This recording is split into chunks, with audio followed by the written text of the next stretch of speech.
common theme for realtors. I don't know what I'm doing. There's no roadmap. So I would say this is $1 million job.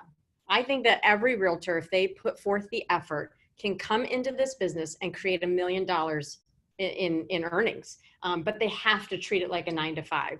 So what does that mean? You know, if you were to get a job and I said, hey, Zach, I'm going to pay you $1 million, but your job is to come here every day at 7:30 in the morning. I want you to practice for 30 minutes a day, learn these scripts, internalize them. And then at 8, I want you to get on the phones and I want you to look for people that want to transact, that need our help. And your job every single day is to make 1 or 2 appointments with these people. And then it's to become a great presenter, to go out on the appointment, to convince the seller that you're the best agent for them, and then to get pen to paper and get them to hire you, and then provide an amazing service, take them through the transaction. And at the end of it, you get what you want because you've delivered what they want. And Zach, you're going to do that Monday through Friday, every single day. You're going to become an amazing listing agent. And that job pays $1 million. Would you take that job? Absolutely. Exactly. He's signed up for that job. And I have no doubt, because of what he's doing and what Wendy are doing, they're like, I'm going to pick on them. They're like the poster child of what we're teaching today. Not everyone wants to do it that way, but they just are doing it that way. And so I know you want to make $1 million a year, right? He wants that. Not everybody wants that, and that's okay. So, but I think that if you wanted to treat this like $1 million job, that is exactly what you need to do. And so I think this is pretty funny. I am going to read these are my notes to myself. You know, back in 2012, I speak with 26 people per day for 200 days in 212, and I'm going to earn $750,000 or something better, is what I said to myself, right? $3,766 is the value of the prospect that I'm talking to. I talk to 26 people per day. So I broke it down. If I make 1 contact and they hung up the phone on me, that was a $3,000 earning right there. That changed my mindset really quickly. I want 98 listings sold. I want 39 buyer sales. I want 137 transactions this year. I failed that year and I only sold 120. That was pretty bad. It's terrible failure. Implement a price reduction customer service call weekly to improve and refine pricing. So every week I wanted to make sure that I was funneling people through the system. I wasn't forgetting about my sellers. So I created the every Friday call, and every Friday we had calls to make sure that I got, my sellers moving the needle, right? 3 appointment slots every afternoon. So I stay on track. So I would do a 2 o'clock, a 4 o'clock, and a 6 o'clock appointment. And I'm telling you, I was so burned out. I would get mad at Kevin. I'd call him at 7:15 because I was driving home, missed dinner, and I'm like, oh, this job is terrible. And it was just, you start to build resentment sometimes for this job, but I treated it like a job because my goal was really big. I wanted to make $1 million a year. I just wanted to see that on my tax return.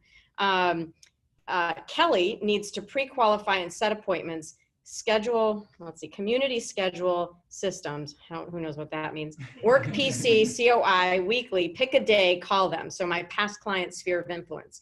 Add price to listing packages. It's scary, but do it. That was when I was actually wanting to put the price that I was going to tell the seller prior to getting there. So they would get mad at that and call me, and I could have that pricing conversation quickly to save me time. Everything was about time saving opportunities. Pre-qualify stronger. You need to get better at that. Take 27% of listings taken on appointments. Oh, so I wanted to take more appointments and work 5 times harder. Again, this is 2012, right? So all of us have to think about how do we want to grow this business and then decide what effort are we willing to put into it. So with that said, your $1 million job is a 9 to 5. You got to treat it that way. So how does it look as far as setting up your office? Everybody either is going to work at a physical office like we have here, or they're going to work from home. Now, I preferred to work from home because I was the weirdo that was standing up with my headset on, like a stockbroker, walking and pacing the room. And it's just kind of weird if you do that in a traditional office. Most agents don't operate that way. We're all in our room on our computer, probably pulling listings, and everyone's really quiet in office, are they not? it's a really quiet space. You never see that buzz of, like The Wolf on Wall Street. Anyone watch that movie? When you walked in, what were those people doing? They were standing, they were on calls, they were looking for prospects. And I remember telling Kevin all the time, like, if I had a real estate firm, if I had an office, I would want to walk in and see people on the phones dialing, smile dial, make a pile. That was just a dream for me, to kind of be surrounded by motivated people that wanted to do that. Not everyone wants to do that, and that's okay. And I realized that, because I think when I met you, I was like, why doesn't everyone want to earn $1 million a year? And it's like, I had to figure out that that's okay. That was my plan. And now I meet people where they're at. If you want to make 100,000, we've got the plan for that. You probably don't have to work as aggressively, but you can get there working 20% of what we do. So setting up your office should have a stand-up desk, because we have energy when we're standing, right? Do you dance sitting down? No, you need that energy and excitement. So you really, like, when you walk by Wendy and Zach's office, and I know Adam used to stand when you were prospecting, doesn't it feel better to stand? It does. But when you stand, you've got that energy. So I think standing up at a stand-up desk, a headset, you want your hands to move freely, when you're working with that prospect, and have that momentum. And then you want to practice. When you walk into the office, I think the best thing to do is warm up, right? So we want to warm up. We want to practice our scripts. If you're calling past clients, you want to warm up and see what, how it feels to have that conversation in your head. So I think every professional athlete has a warm up routine. So what is your warm up routine when you're about to do something that everyone hates? I hate prospecting today. I hated it then, but it got me to the goal. And so I think you need to figure out a practice schedule. And I would say that you probably need 5 different role play partners every single week to really kind of become versatile. But I would be okay if you had the same one every single day and just doing it 5 days a week. But ideally it's 5 different partners. And the goal is for you guys to own the script. So there's going to be different conversations that we have with a seller, with a buyer, with a price reduction script, with listing presentations. There's probably about 10 conversations that you can master and say the same thing over and over and over again, which is going to help your efficiency, moving through the process, right? Because you don't have to reinvent the wheel and say something different. It's just the same thing. So it'll move you through that process. And so, so the next step after you set up your calls or your station, I would say, is to prioritize the calls. So people would say, well, I don't know who to call. Well, it depends on, what you're working on. But for me, it was call the people that already have raised their hand and said, I want to sell my home. So who are those hottest leads? Expireds, right? Expireds. They unfortunately had a failed contract. They decided to list their home, and for whatever reason, I don't think it's always the agent's fault. Most of the time, it's the seller's fault, because the seller wanted a crazy price. The realtor unfortunately wasn't strong enough to walk away from that seller, because we want to help people, right? So most realtors out there are awesome, genuine people that just want to help. And so we're trying to do right by the client and list their home and get them $500,000 when it's really worth $450,000. But in our gut, we want that listing so bad, and we want to bring it back to the house and show our broker that we got the listing, that we're willing to throw a sign in the yard just to have it, only knowing that we have to beat them up on the price week after week to get them to the right price. But then we're too weak to do that. And so then we avoid the seller.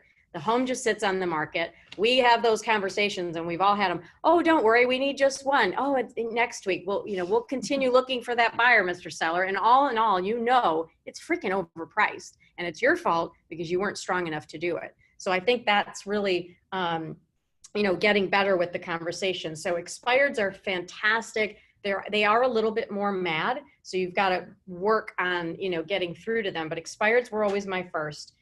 For sale by owners, second. For sale by owners are easy to talk to because they just, they want to sell their home. Now, the only people that call them are us. So they don't really have a ton of buyers calling them. So you've got to work the art of deciding that you actually can bring value to that for sale by owner's life.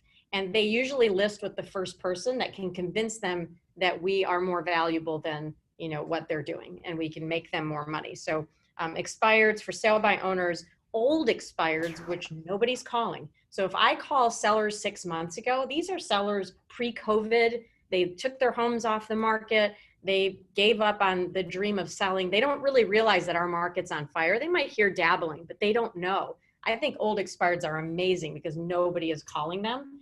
So the conversation is to kind of re-inspire that thought of selling and see where their motivation was then, and then get them excited about it now. So I love old expireds, even a year ago expireds. And it's just a real simple, hey, your home was on the market last year. I saw it came off the market. Did that home sell, or is it still available?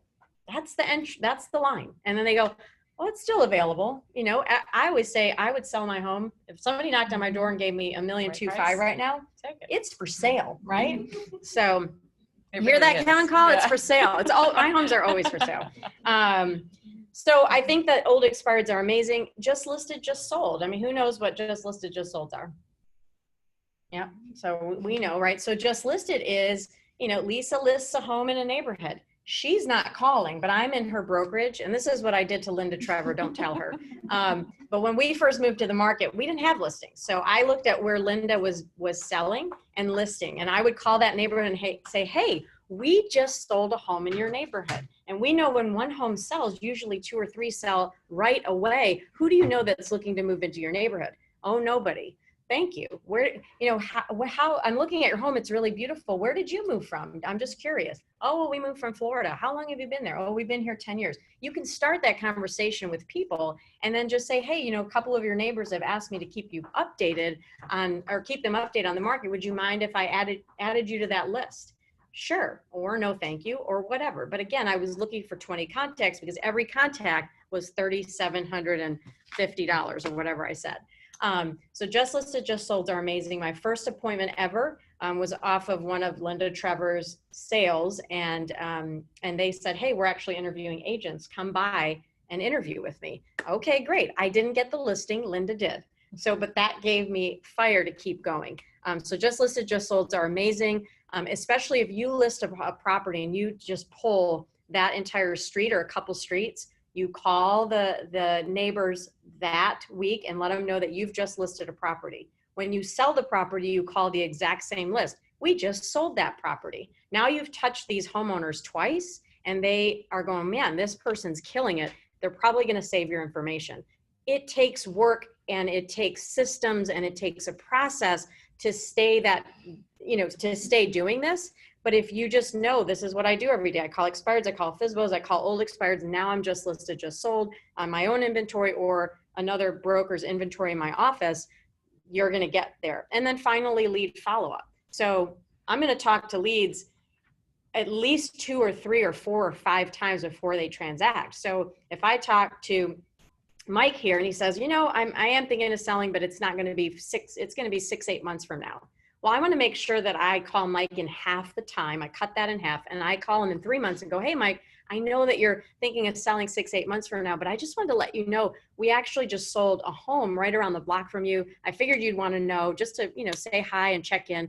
And I would literally look up something in his neighborhood and then call him and give him that info. So I've now touched him twice. And then hopefully within that next 3-month span, I'm going to call him a month later, give him another tidbit. And by the time he's ready to transact, I'm the only one that stayed in touch with him. That's a $10,000, $20,000, $30,000 commission check. I'm not just going to let that fall by the wayside. So again, I was plugging people into a system, tracking them, and every day I'm updating those leads to make sure I call them back and leaving really good notes.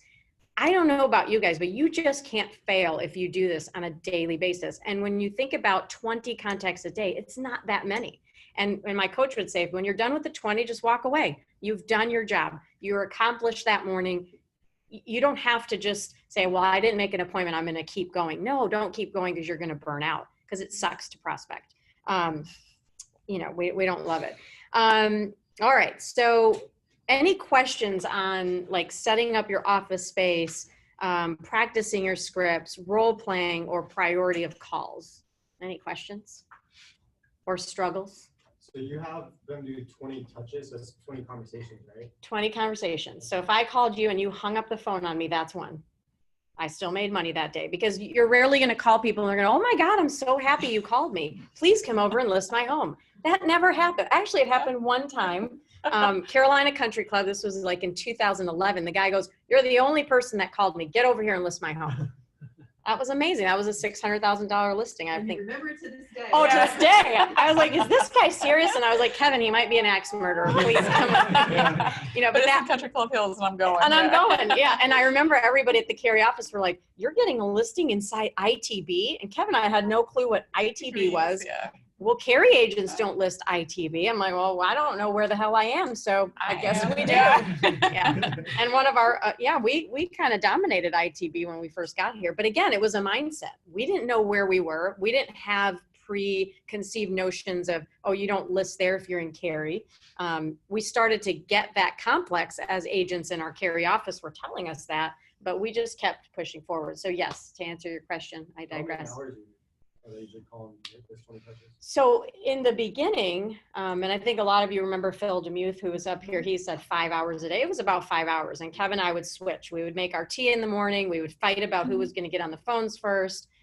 He usually started because I hated prospecting that much. And then I would hear him on the phones and I would get inspired and then I would jump in. But it was probably 5 hours between the two of us for the first 6 to 8 months as we built it. Then as we got busier, it went from 4 to 3 to 2, but 2 hours minimum every day on your business, 2 hours. Because think about it, when you wake up in the morning, you need to think of yourself as broke. Those deals that you have pending, they don't count. That's money you've made for the business. What did you generate today? How did you bring income into your business today? The only way to bring business into your world is by getting out there and going and finding people that you don't know. And there's going to be days where you get a call and people say, oh, I found you on the internet, or my friend Sally referred me to you. Those are just gimmies. Those are extra, but that's not duplicatable. I can't wait and hope and wish and pray that someone's going to call me today.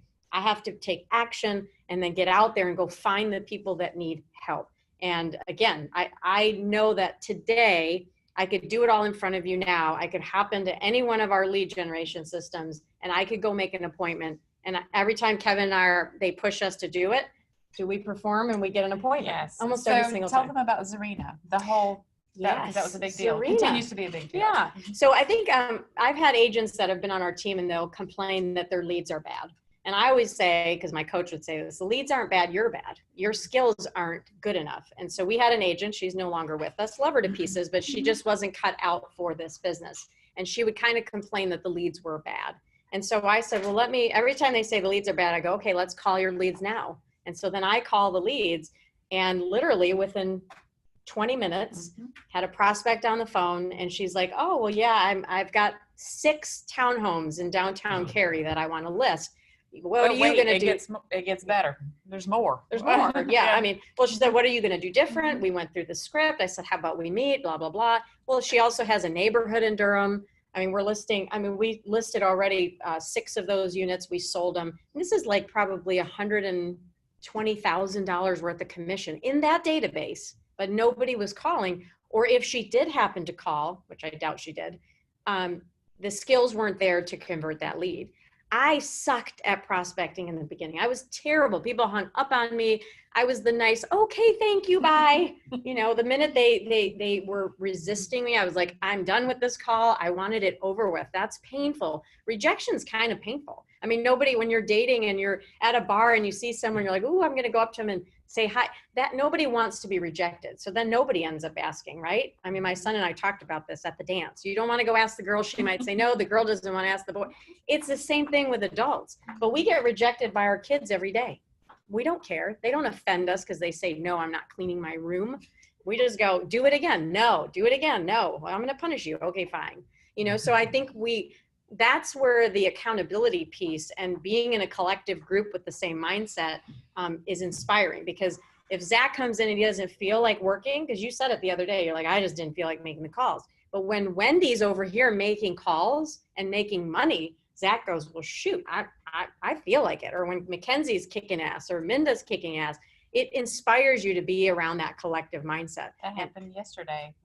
Wendy was making a couple of appointments and Zach was still 5'10". I'm walking out the door. You've been prospecting for hours and you continue to go through. It's like, I think the first I guess, lead, like real lead till 99, and then I got one at 108. 99 call. Well, Yeah. he got it at 108. Do you feel like he's tracking his calls? Mhm. Right? But that's a business. And so, I mean, and what did you were 2 weeks, right? Making calls. Yeah. I And think he- this week, yeah. Second week? Second full week. So his first week, he comes in and he's just on the phones. He has no clue what he's doing. He's reading words, right? And he's failing over and over again, but yet he's winning. He may not feel that way, but I was like really proud of him. And he finally got his first appointment. He's like high-fiving everyone. Doesn't matter. That's a win. It's just a win. Like you have to think of it as I wake up in the morning and I work out. That's a win. I eat a healthy breakfast. That's a win. I get to the office on time. That's a win. I pick up the phone and I make 5 calls. That's a win. You want to keep encouraging yourself that you're winning. I think we get to the office, we do all those things, we make calls, we don't make an appointment, like this doesn't work. I failed today. No, you didn't. You won the entire day. You just didn't make an appointment. That was one loss, but you had 52 wins getting there. So that's the thing that I want people to understand is you drive by a for sale by owner and you don't stop the car. That's a losing moment. But if you stop the car, convince yourself to get out of the car, knock on the door, leave a package, that's 5 wins, right? Even though nobody answered or you didn't, or they told you to shove off, it's still 5 wins. So we just have to change our mindset is what am I doing to just be proactive every single day? We were talking to Jessie. I don't know if she's on the call. Jessie's a brand new agent and she called me yesterday. She's like, I called 2 for sale by owners and the guy was actually answering my questions and oh my God, this stuff works. And thank you so much. Because I didn't have, and it's like, that's inspiring, right? And again, it's a community of people saying, you can do this. Trust me, if I can, anyone can. So any questions about contacts or anything like that? I just have one question. Yes. In terms of like different kind of scripts, so every week we're practicing with somebody, and ideally you said like 5 different people. Yes. So how many different kind of scripts we should focus on so that we're not all over the place either, but we can focus on something and really learn it? Yeah. So Kush asked, how many different kinds of scripts do we have to learn? Because it kind of gets overwhelming. Think about, you're not going to know them all, right? So my feeling is this. If I learned the listing presentation first because I figured if I'm newer and I get on the phones with someone and I accidentally fall into an appointment by luck, because it's going to happen. Some people are like, sure, come over because they have nothing to do. If I go out to that house and I don't know how to present, I'm probably not going to pick up the phone. But if I start learning my listing presentation and I know it like the back of my hand, I'm going to have confidence to make the calls and maybe I'll get an appointment, but I feel a little bit better going to the appointment because I know what to say. I think the hardest part of this business is we all feel a little stupid at first. We're like, oh, I don't know what to say. What if they ask me this or this or this? And then you convince yourself to do nothing. But if I go in and go, hey, Mr. Seller, thank you so much for having me at your house. I'm really excited about getting your home on the market, but more importantly, getting it sold. Do you mind if I take a quick look at your home? I say that every single time. I know it now. I don't have to practice it. It's internalized in my brain. And then I know when I sit down, I say, Mr. Seller, there's 2 things that are going to happen today. Mackenzie knows the script. Linda knows the script. Adam knows the script. You're going to know the script.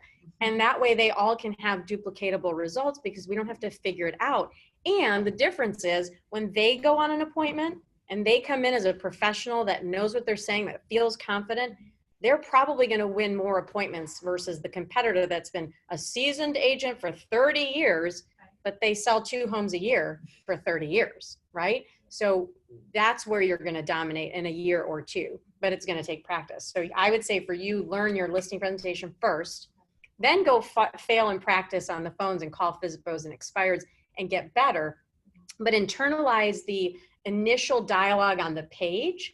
And then you're going to make changes, right? I think, handling and we're going to hear Jackie, I think in maybe 10 minutes.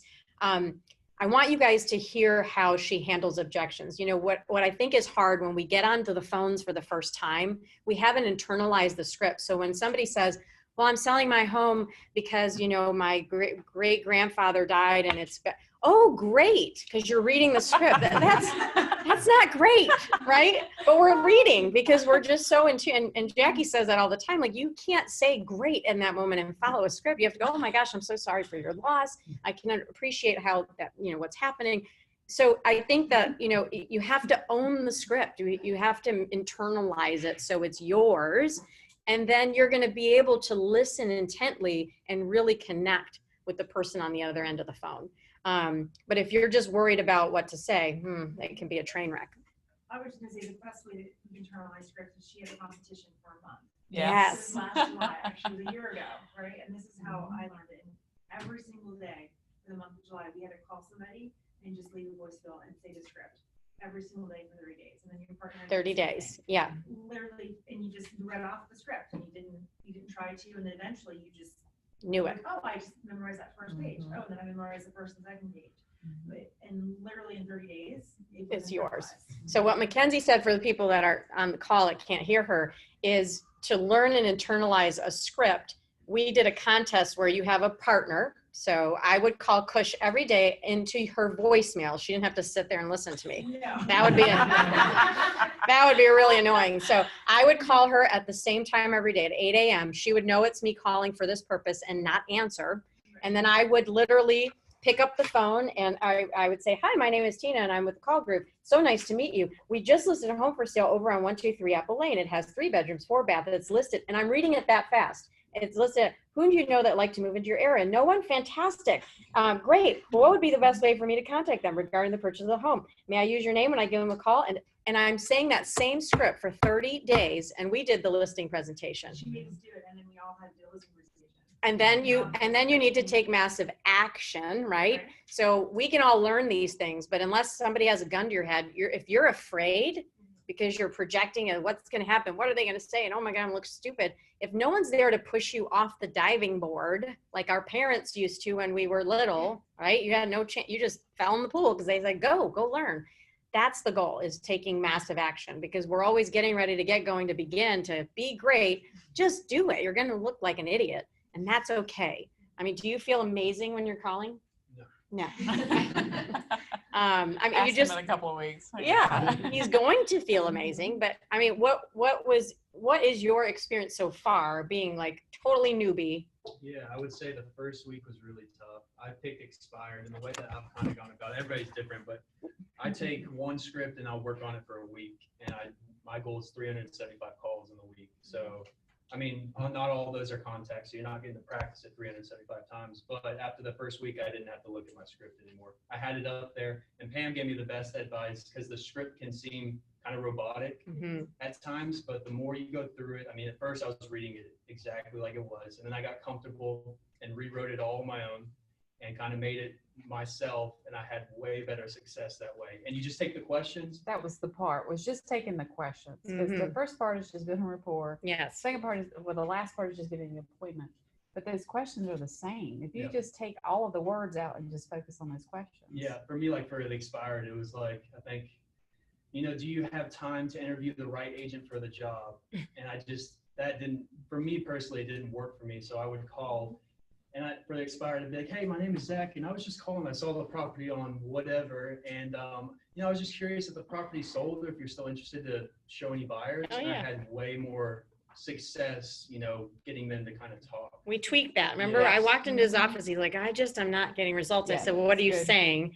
And he said, I'm saying this. And I forgot that I hated that line too, just like him. And I said, well, what I say is this. He shifted, and it was like, boom, it just felt more comfy. Yeah. Is that home sold, or is it still available? It's different than, when are you going to hire the right agent to sell your home? And that was how I actually started. Cav, you would say that verbatim, right? Speak on that. Say the line again. Sorry, I'm. When we used to call and you used to use the Mike Ferry scripts, you used to say that, when are you going to hire a top agent to sell your home? I still say it. If I were to prospect today, I would still say it. But it's still, he has owned that. He has owned the way it. he says it is fine. Right. Yeah. It's genuine. Yeah. I was calling to find out when you're when you plan on interviewing the right agent for the job, and actually getting it sold this time. Right. Yeah, I was calling to find out when you plan on interviewing the right agent to help you get it sold this time. And sometimes even when I say it now, I think it's just the way that you say it and with confidence. They might say, well, we're not hiring anybody. We're taking it off the market. Oh, you're taking it off the market. You know what? I can appreciate that. It sounds like you're pretty frustrated. Before we hang up, may I ask you just one quick question? I mean, that's really nice and sincere. Most people are like, no, you're an idiot. You know, they're like, sure, what do you want? Well, you know, I saw your home and my gosh, it looks like a beautiful property. We're in the hottest real estate market of all time. What do you honestly think stopped it from selling? I'm just curious. And then the minute they answer that, they're yours because you got them talking. You're listening now. So you're, well, you know, my agent was a this, my agent was that. It's always the agent's fault. And, you know, and we did get an offer, but it was too low. And so we just decided to give up and take it. Well, you know what? I can appreciate that. Sounds like, you know, you feel your agent, you know, didn't do the right job, but I got to be honest, you know, most agents just do what they can. And I'm sure that agent did everything they knew in their toolbox and it just didn't work. So if you had sold the home, where were you going to go? Well, I was moving to Florida. Okay. Wow. Florida. What brings you to Florida? Well, my grandkids are in Florida. We actually moved here, followed them here, and then they moved back to Florida. Now we're stuck with this damn home in Fuquay, you know, and that is a very honest thing that happens all the time. Grandparents chasing their children. And so, oh gosh, so you hoped you had, you know, moved to Florida probably 6 or 7 months ago, and you probably didn't think you'd be here. I mean, I can feel your pain, you know, so it's just, again, having those conversations. Now that person's engaged, they feel like you care. It's not about hire the right agent. It's, oh my gosh. So if you were to move, when were you hoping to do that next? Well, if I could show you a way, and again, I don't know if I can be of help to you, but I am going to be in your neighborhood later today. I'm always in their neighborhood later today. I'm actually meeting with a seller later today in your neighborhood. What if I just popped on by for 15, 20 minutes? Let me just look at your home. You know, we sell a lot of homes on our team, but let me just look at your home and see if it's something, you know, that I can help you fix. And at least this way, you'll have all the information you need to make a good decision, whether it's tomorrow or next year. I'd love to earn your business and be a contact for you. How does that sound? Okay, great. Come over. Just role played up by herself. Yeah. Yeah. But I mean, you know, but it's just so second nature to me. It's like, I truly, when I get on the phones, my mindset is I'm the best damn agent in town. I am going to go it's my job to help people sell their home. It's my job. If they end up with a mediocre agent, that's my fault because I didn't call them. That was what I told myself every single morning. Right. And if you believe that, you know, I'm not the best agent in the world, but I think I'm pretty darn good. And I really had their best intent, you know, their best interest at heart. You know, I'm going to go then and tell them the truth. I'm going to tell them that their home was overpriced. I'm sorry, Mr. Seller, your home is, you know, overvalued. And that's probably why the agent couldn't sell it, but the agent might not have been strong enough to really kind of stand up to you and say, this is wrong, this is the wrong price. I'm not that agent. I'm going to let you know the problem. Whether you want to list it or not, that's up to you, but it's my job to tell you if there's a problem. And that's it. And then I would walk away. If it wasn't the right listing, I'm not attached to the outcome. Most of you that are starting are so attached to the outcome, that's where the mistakes happen. And then you lead that poor seller down this, you know, awful experience, and you're at fault at the end, and they hate you and want to leave bad reviews. So let's not do that. Let's not do that. Let's not do that. All right. So I'm just reading my notes to make sure Okay. So I think that was kind of what I wanted to go over, but I really wanted you guys to see that it's a process. So when you think about this career, I think about it's a 4-year process. Your first year, you're a freshman, you're on campus, you don't know where your classes are, you're just like fumbling around like a weirdo. The second year, you're like, okay, I got this. I know where I am on campus. I know what I'm supposed to say. The third year, you're like, okay, this is really good. And the fourth year, you're starting your own team and you're, you know, opening a brokerage is usually what happens, right? Right, Lisa? Like, oh, I got this. I'm amazing. But I think if you were sitting here reading all of my notes in my little diary, I had all the fears, right? I mean, I had all the fears, but I can either win or learn. I must learn and break my bad habits. I must feed my motivation. The listing presentation is all about motivation. You know, mastery and these were my Bibles, but I spent every single day trying to get better. And I knew that it was not rocket science. It was just confidence. It was repetitious boredom.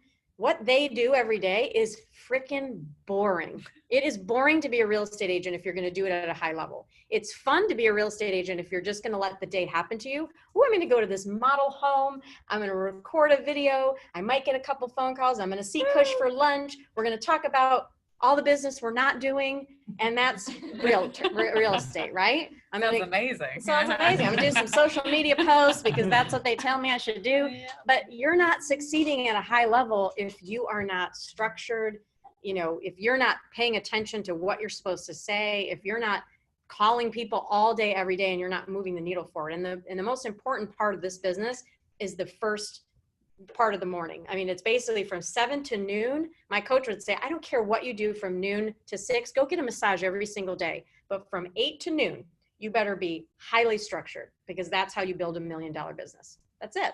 So, I mean, it sounds so easy, doesn't it? It does. Sounds, well, I mean, honestly, it kind of is, though. I mean, it is a process. Mm-hmm. If you just embrace that repetitious boredom and do it every day, Yeah, it is fairly easy. I mean, the phone calls aren't easy, right? But at least you have a process and a plan on what to do to be successful. yeah. I think the hardest part is most of us are very social beings, right? When you're in real estate, you're typically a social butterfly, and you want to be a connector, and you want all the warm and fuzzy feelings. And that's why I think people lead, you come into real estate thinking, I'm going to show houses, I'm going to help people get what they want, I'm going to help them sell.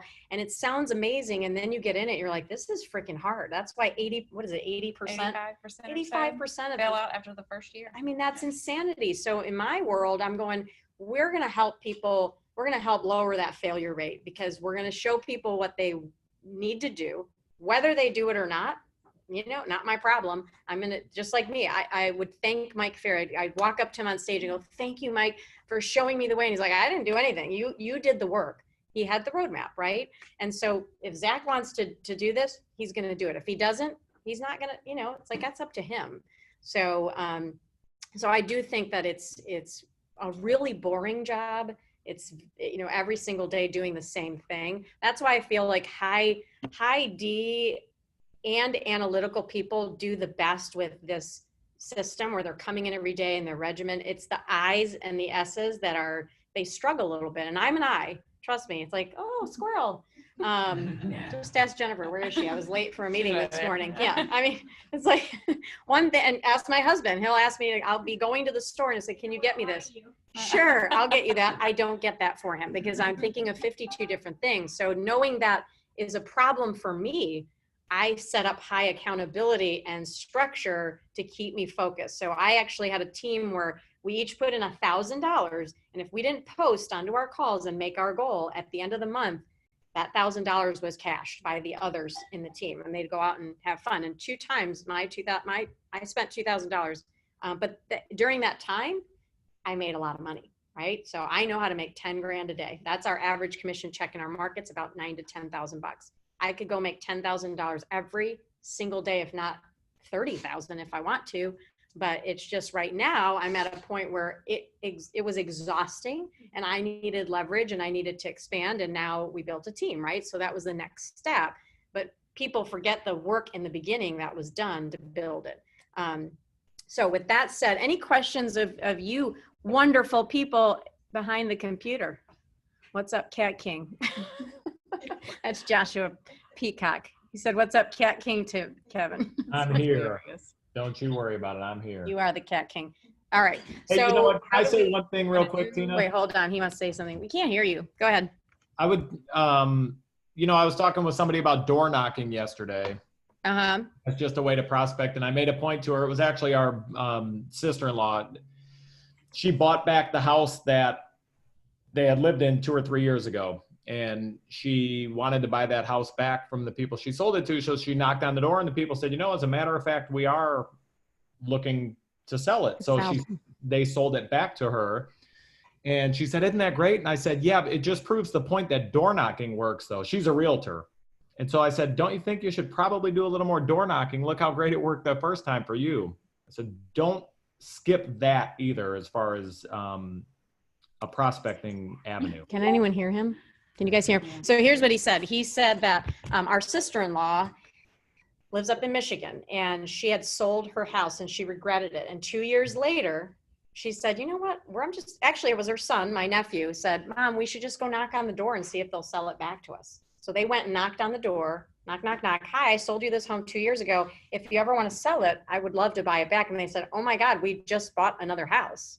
and she bought that same house back from that person. It just shows you door knocking also works. I hated door knocking. For me, it was an efficiency thing. I'm going to go sweat and knock on doors, and who knows who's going to meet me with the shotgun. And to me, if I walked up to the door and got rejected and it was eye contact, like no, thank you. But some people like that face-to-face interaction, and they feel like they're better converters when they are face-to-face. Doing something consistently, right? And I know a ton of people. In fact, we should invite him over here, the door knocking king. He lives in Utah, and he would make his rounds, and I mean, he'd sell 100 homes a year, just door knocking. That's it. It's not my thing. I'm more efficient on the phone. I'd rather get rejected, hang up, and move on. No one is thinking about you after they hang up on you. They're not going, can't believe that charity called me. It's ruined my day. I mean, they're done with you the minute that they hang up on you, but you're thinking about them hanging up on you all day. It ruins your day. It stops us from being productive. Yes, sir. I saw a really cool tool for this actually. It's called GoKnock.com. And they show you like routes, and show you properties of seller, might be a motivated seller. Okay. And then you can like read by the ad, just type it in, you can get the owner's name, like oh, interesting. Pretty cool, like citrus right there. I haven't seen it too much, but anyone's looking at door knocking, I just saw. What is it called? Door knock? GoKnock.com for all you door knockers out there. If you want. Tommy Harward. Tommy, yeah, he's a door knocker. Yeah, let Brandon know how it goes because he won't be doing it. Yeah. All right. Do you want to role play? Oh yeah, live. Yeah. We can do that little. We'll video. do a little role play, and then we've got a little video to watch because I think Jackie again. If all of you want to spend the best $100 of your life, $99 a month, I signed up for Jackie's coaching. It's not a true coaching call because coaching is basically therapy once a week. You're not going to do what the coach says and you end up chatting. It's $1,000 a month. Training is different. Wrong business, I think. Yeah, exactly. Training is every day having that accountability. And I actually signed up for a course because I wanted to see if it was worth it. And it is. So it's every Monday, Tuesday, and Friday. She's actually sending an inspirational, motivating, take action kind of message. Monday, Wednesday, Friday. And then Tuesdays and Thursdays, it's live back and forth role play. It's magical, I swear. So if I were you guys, invest the $99. All right. So which script should we do? It's salesxtraining.com, Jackie Kravitz. She used to be a Mike Ferry coach for years. She was my coach. Then she moved over to Keller Williams, was a coach for them for a while. And now she's out on her own because she felt like coaching was a scam. She was like, I need to train people and I can't train people if I'm charging them $1,000 a month and doing therapy sessions. So she really did come up with an awesome program. So I want to help her out. I should get paid for that, but a little cut. I know. $10 a sign. I am. All right. Don't worry. All right. Should we do what kind of scripts do you guys want to hear? Do a little expired or listing presentation? It's a long one. Yeah. That's a 20-minute one. We'll do an expired real quick. Yeah. And then we'll have Jackie hop on. She does mainly the for sale by owner on this training too, right? Yeah. Oh yeah, she does. Yeah. She lists 100 for sale by owners a year. Those were her favorite. They were my least favorite because it took too long to kind of get them to love on you, but she loved them, but she was a master. She is a master. So, okay. Cool. I'm not going to look at her because you pick up body language with people too. So I may look strange looking off in the distance. Yeah. All right. Ring, ring. Hello. Hello. Hey, I was calling about the property on 123 Apple Lane. Is this Pam? Yes, it is. Hey, Pam, my name is Tina. I'm a local real estate agent, and I was just calling to see, is that home still available or has it actually sold? It never did sell, and it's been expired, and you're probably about the 20th agent that's called me this morning too. So wow, we're not going to list it. We're just going to, take a break and maybe do something again next year. Awesome. I got to tell you, Pam, I'm kind of disappointed. 20 agents. Do you know that we have 9,000 agents in the Triangle area and only 20 are working today? Well, I haven't really thought about it that way. 20 calls this morning was a bit rough. But, I bet. And I'm sorry that happened. Pam, I'm looking at your home online and I got to say, it's a really beautiful home. May I ask you honestly, what do you think stopped it from selling? Honestly, I think we probably listed it maybe a little high in the beginning, but we've reduced it. The agent kept beating me up on price. So I think we finally got the price right. And then it backs up into Old Creedmoor. So it's a little bit of a busier road. So that was some feedback that we've had as well. Got it. So it backs up to Old Creedmoor. You felt like the agent listed it a little bit higher and came down in price. You felt like it was a good price, but it still didn't sell. That's correct. Okay. Yep. Do you feel that it was just Creedmoor that didn't sell the home? I mean, I don't think that helped. I mean, that again just was the feedback that we had, and maybe we needed to do a few updates in the home too. Got it. Got it. But I don't know. I mean, that's why I hired an agent to tell me exactly what I needed to do. And after 6 months in a hot market, it's, it didn't sell. Yeah. Well, the whole backing up to a road thing, I mean, do you have neighbors on your street that back up to a road? I do. I've actually had 2 neighbors that have listed and sold over the last 6 months too. So that, added a little bit of a problem to me as well. Right. And I mean, you bought the home, you were backing, you knew it was backing up to the road. So I definitely don't think it's the road, but there could be other things. Well, tell me, once you actually do get the home sold, whether it's now or next year, where are you planning on moving?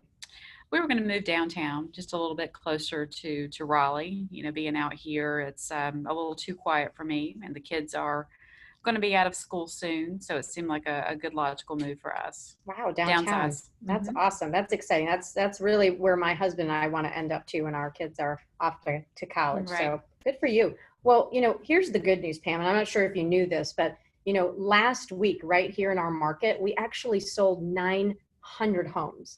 So I don't know how that's possibly good news for me. Well, it is good news because we know that homes are selling.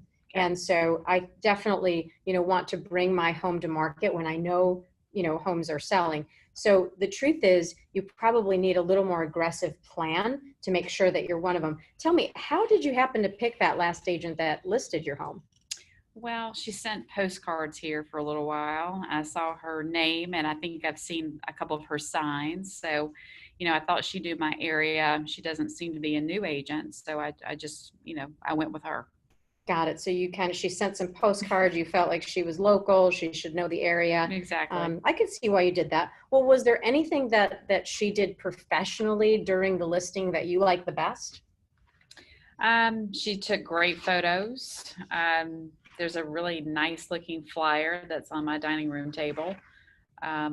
We had an open house the very first weekend that it went active. And then other than that, as it sat on the market, I talked to her less and less. And I felt like she didn't really have a plan on how to handle me after maybe the first couple of months.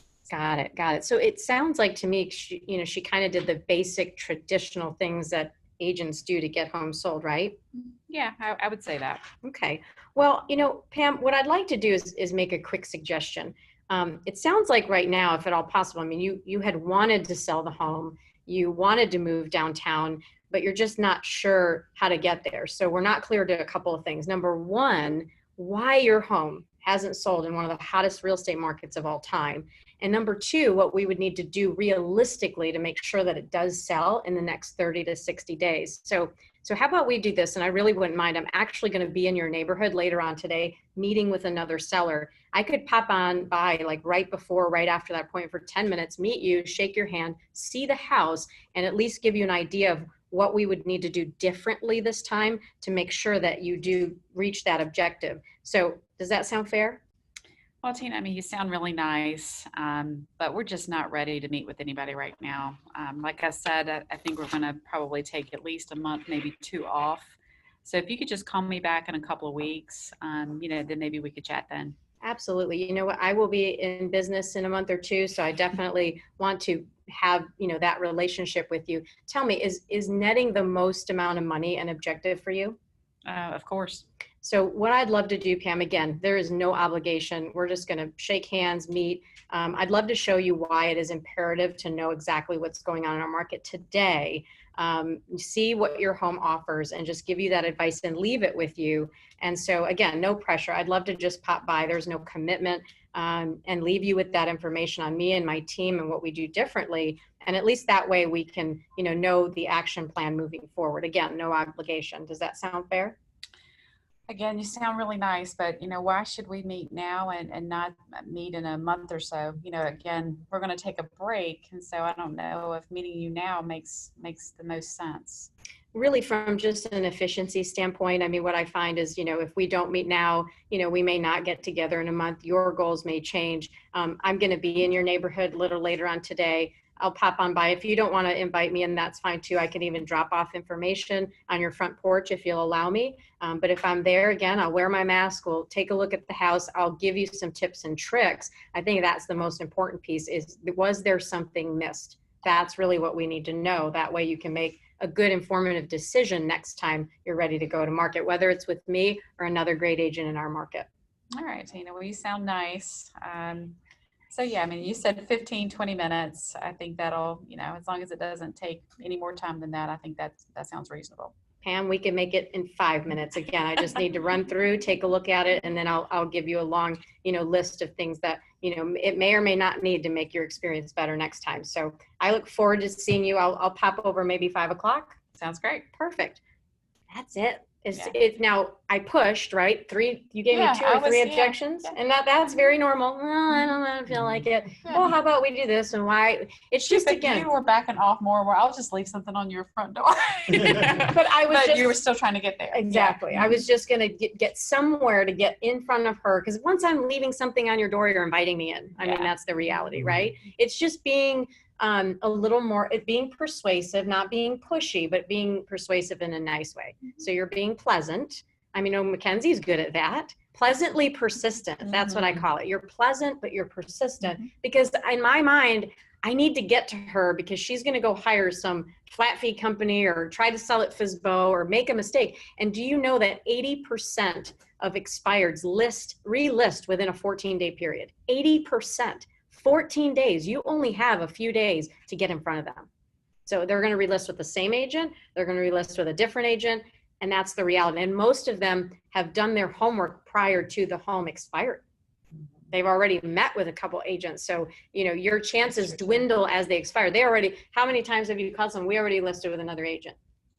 Quite a few. They've already done their homework. So you've got a sliver of hope to get somebody like Pam who hasn't done their research to get your foot in the door, drop off information. I don't care if ask for permission to drop off the info, right? Get to their door, give them the info, at least you're top of mind, and then follow up a week later or 2 days later. Hey, did you get that package? I'd really love the opportunity to meet with you. No obligation. At least you have all the information you need to make a great decision. I'd love to earn your business. Those are the words that we're constantly saying to build trust. And to me, it's a gold mine. It's really a gold mine, but it does take a little bit more effort to get in front of them. And really the key is, and we talked about this, it's that first 30, 40 seconds, when she says, 20 agents have called today. Don't you agents have, it's like, to me, I'm kind of a jokester. So I love the line. Yes. I love that. Damn it. I mean, it's hard to compete against that. You're right? Like, only 20 of 9,000. Okay. And you don't want to be like, when you're saying it, you got to say it in the right way or it can sound, not that good. But I just go, really? Gosh, did you know, Pam? There are 9,000 agents. You mean to tell me only 20 are working today? That's pretty sad. And if I were you, I'd hire one of those 20 because the rest are lazy. And I know one way to make this go away. Yeah, exactly. List with me, but again, you can have fun with it. If that person if she hangs up on me after I push through, I used to have 7 pennies because you're supposed to close 7 times. So the first close, I would move the penny. Second close, move the penny. Third close, just to remind me that this is a process. They're going to keep saying, no, I have to ask my husband. Well, I'm sure he has the same goals as you, Pam. He probably, trusts you in your opinion. Just say, hey, I met an agent. She sounds like she has half a brain. Why don't we just let her come over and see if we could pull out more information from her? And then you're basically letting them say yes. Okay, fine. That's all people need. They just want permission. They want to be mad at you because they're mad at the situation, but they're not mad at me. They're mad at the situation. So I just have to be the light at the end of the tunnel. Yes, the nice lady that's trying to help me. That's right. And really you are. There's nothing more exciting than getting into an expired's door, fixing their problem, and you're the hero at the end. It's a high. It is a high. You know that, right? Mackenzie's been there many times now. So it's exciting. So anyway, I don't know how to do this next part. You do. And going off that, I think an important concept that I've kind of learned, which is come from role playing in the beginning, is don't oversell it. The point of the conversation is just to get in front of them. Yes. You don't have to keep showing the value. I'll keep trying to show them why they should go with me after they've been you can pop by. pop by. Yeah. And then you're like, you're I keep going. Yeah. Like, Yeah. just shut up and go pop by. Yeah.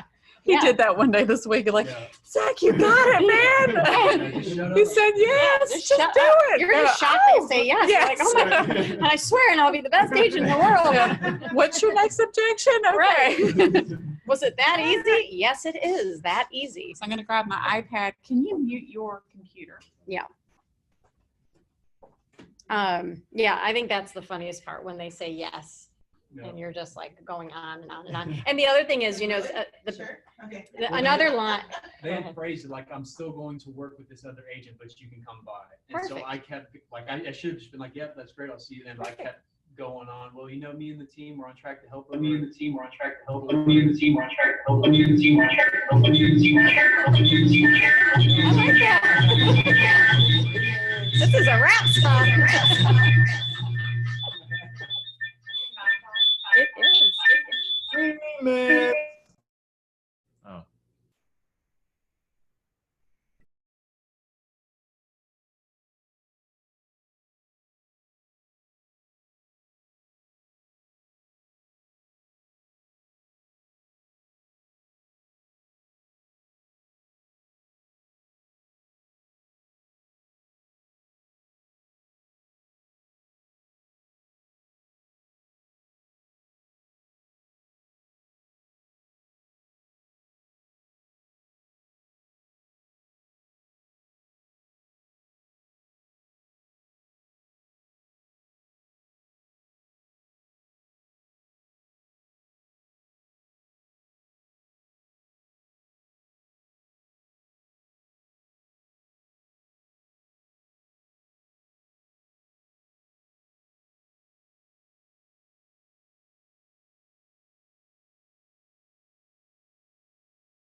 An intent, and I repeat that enough times how important that is.